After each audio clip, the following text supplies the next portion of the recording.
Bien, bonjour à tous, ici Watts Attitude et aujourd'hui on fait une vidéo de présentation du tableau divisionnaire.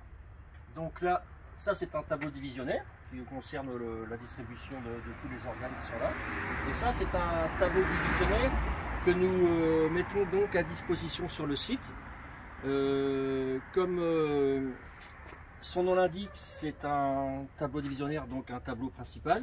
Et il y a une réglementation très spécifique pour les tableaux divisionnaires, c'est qu'ils peuvent être directement alimentés sur les borniers phase neutre de votre 500 milli, par exemple. Voilà.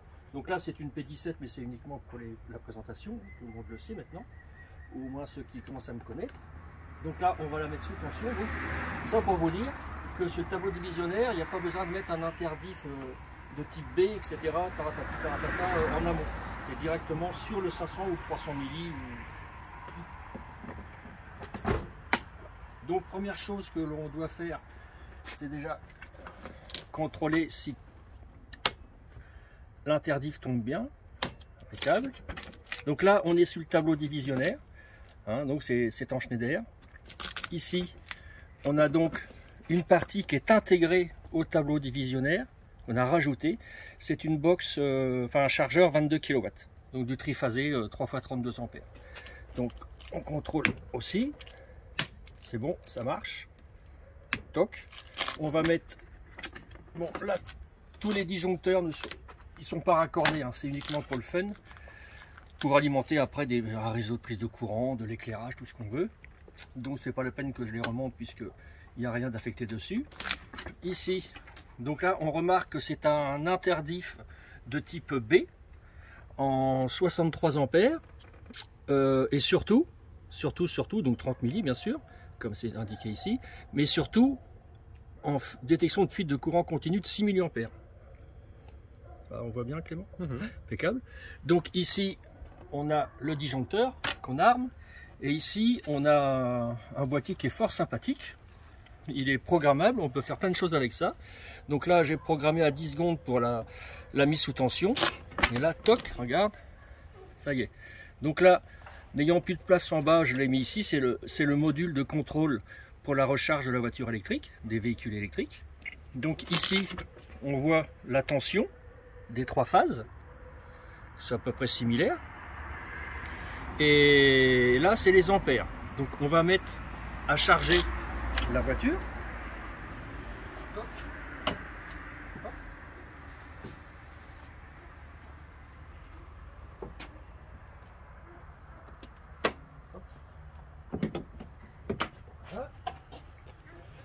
Alors, vous allez voir, ça part d'abord sur une phase, après la deuxième, après la troisième. Alors, dire que c'est véritablement ce qui se passe, je ne sais pas, c'est peut-être aussi l'électronique qui fait que le calcul se fait sur la deuxième et la troisième après. Là, je ne peux pas trop m'avancer. Mais on voit bien que la troisième est un peu plus longue à atteindre son maximum. Donc on est en 24-25 ampères, parce qu'il faut savoir que sur la Model S, c'est une Raven, c'est la dernière des Model S qui est sortie.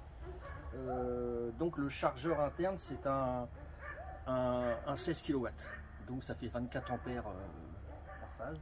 Et là on est à 25. Bon, bah, c'est tout bon, c'est tout bon. Donc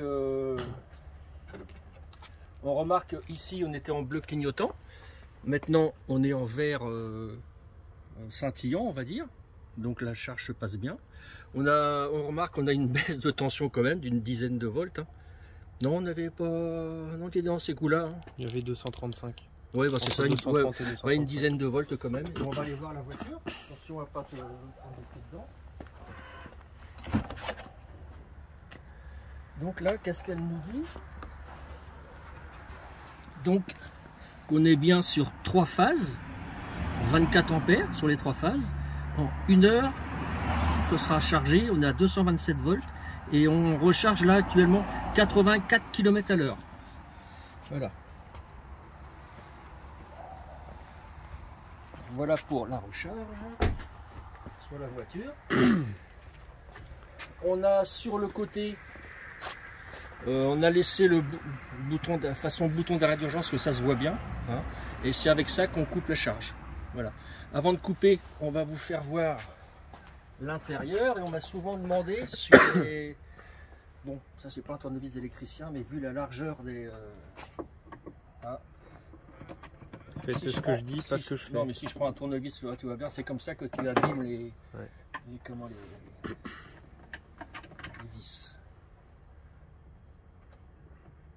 Donc celle-ci, c'est un client, hein, elle devait partir aujourd'hui, mais dans sa version Legrand, puis on a arrêté Legrand, on met que Schneider maintenant, donc c'est pour ça qu'il l'a pas aujourd'hui, elle partira pas aujourd'hui, elle partira que demain.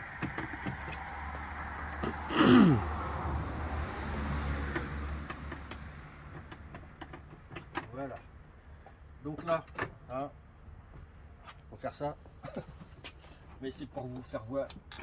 Toc. Ici on lève un petit peu pour que ça bascule, donc là on s'approche plus, on met plus les pattes dedans. Donc voilà le matos. Toc. Alors on me demande souvent, je devrais faire une petite vidéo pour les connexions, savoir comment on connecte, etc. Donc là il n'y a pas plus simple, c'est comme la Boxwatt, hein, qui est la dernière, la V3 qui est sur ce système de boîtier, ce genre de boîtier. Donc là, l'alimentation est là, hein, ça arrive là. Bon, après, il y a la même chose ici, un bloc câble. Et donc, il n'y a qu'à raccorder ici, il n'y a rien d'autre à faire. Donc là, on voit bien que le tableau divisionnaire, la sortie va dans notre pépère distributeur qui alimente directement ici la partie chargeur 22 kW et d'autres câbles qui partent directement là, qui alimentent tout ça, sauf cette partie là. Voilà. Donc si vous deviez faire confiance à votre attitude et acheter une box ou un divisionnaire chez nous, sachez que le raccordement il n'est pas plus, on n'a pas plus simple. Voilà. Et donc ce que je disais tout à l'heure, comme c'est un tableau divisionnaire, ça va directement à votre 500 ou 300 milli, sans passer par des protections autres que le 500 milli, parce que c'est un tableau divisionnaire. Voilà.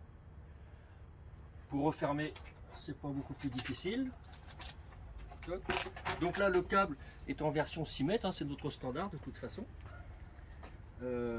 Et puis je vais refermer pour pas trop me faire enguirlander par les gens qui aiment râler et dire gna gna gna gna gna. Voilà, tout beau. Donc il y a plein de fonctions dans cet appareil. Il y a le petit bouquin, bon c'est en anglais, hein, mais c'est vraiment très chouette. On peut programmer des tempos. Ça démarre dans tant de temps, ça s'arrête, etc. On peut faire comme un petit peu la charge différée. Voilà. Donc c'est vraiment chouette, on peut faire plein de choses. Et puis notre petit bébé, là, le module EVSE, qui dans cette version là, comme il n'y a pas d'option, donc on n'a pas mis de délestage, on n'a pas mis l'écran LCD avec le RFID, le Wi-Fi, qu'est-ce qu'il y a encore, qu'est-ce qu'il y a à mettre aussi, bon, c'est déjà pas mal, hein. Et donc voilà. Voilà pour cette présentation, et puis je vous souhaite tous une bonne continuation avec ce pass vaccinal, et puis je vous dis à bientôt sur WhatsApp. Salut à tous.